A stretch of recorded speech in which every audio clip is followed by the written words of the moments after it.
Bonjour à tous, soyez les bienvenus sur Niap. SOS Bonheur.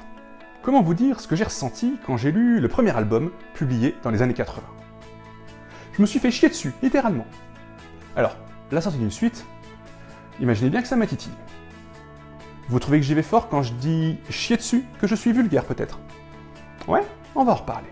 Mais d'abord, présentation visuelle du nouvel album.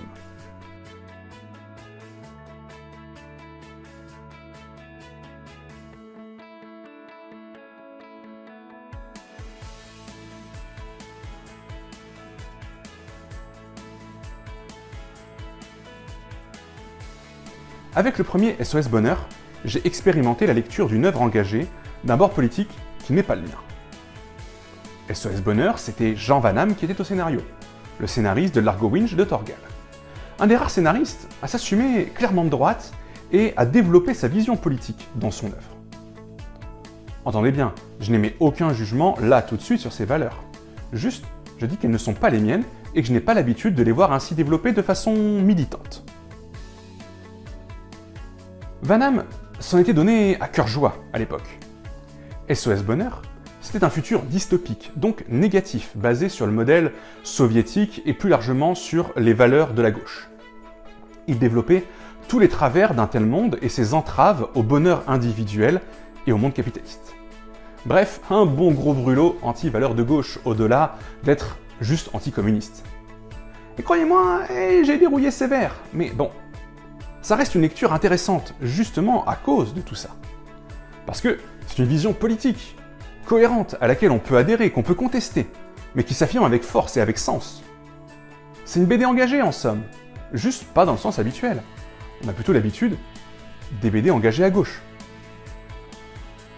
Alors, quand j'ai vu au programme Dupuis la sortie d'un nouvel opus SOS Bonheur en ce mois de novembre 2017, j'ai forcément eu envie de voir ce qu'il avait dans le ventre ce bouquin.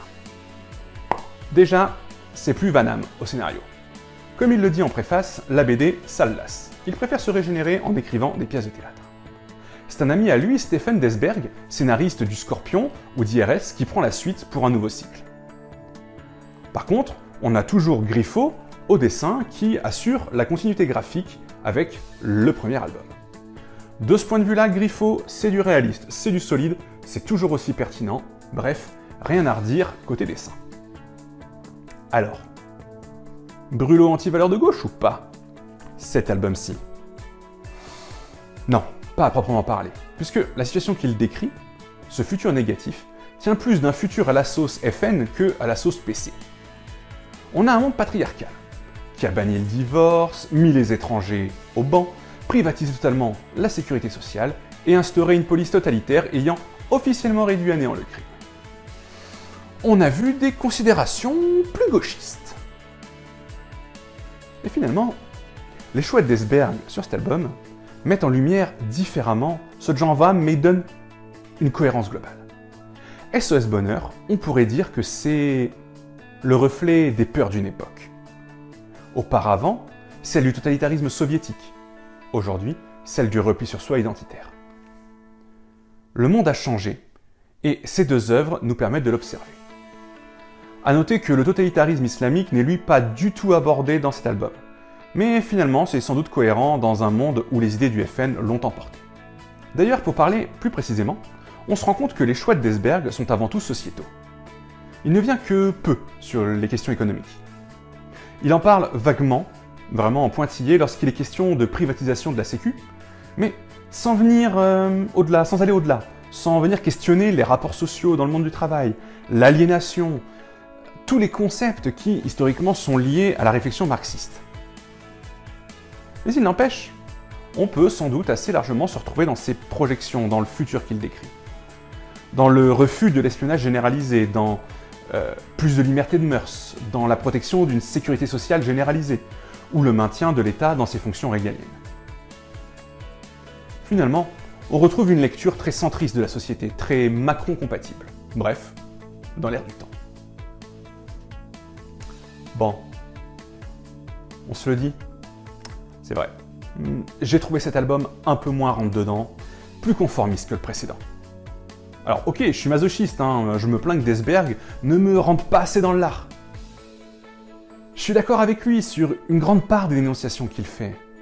Et justement, j'aurais aimé retrouver quelque chose de plus percutant, de plus dérangeant, notamment par rapport à ce que je pense moi. Alors, qu'a-t-il de plus quand même, cet album? Le potentiel d'une intrigue plus poussée, et ça, c'est vraiment intéressant. Chaque histoire nous semble déconnectée des autres au premier abord, chapitre après chapitre. Jusqu'à ce qu'au dernier moment, Desberg nous montre qu'il y a un lien, qu'il a quelque chose en tête pour ces héros rebelles.